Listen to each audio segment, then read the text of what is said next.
karena ini spesial. Peringatan Hari Ulang Tahun Kemerdekaan Republik Indonesia ke-79 di Sekretariat Daerah Kota Palembang tahun ini berlangsung meriah. Berbagai lomba seperti makan kerupuk, lari kelereng, balap karung, dan merias wajah diikuti perwakilan pegawai dari berbagai bagian di Setda Kota Palembang.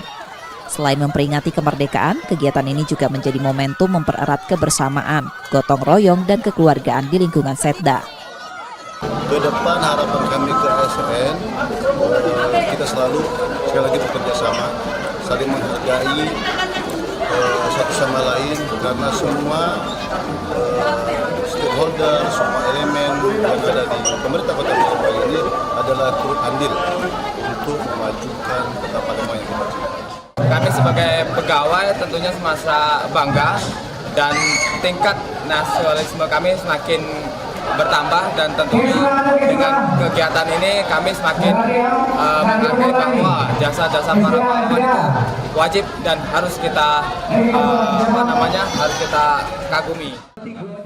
Seluruh pegawai dan stakeholder di pemerintah Kota Palembang ambil bagian bersama-sama berkontribusi dalam memajukan kota ini ke depan. Nur Muhammad, Kompas TV, Palembang, Sumatera Selatan.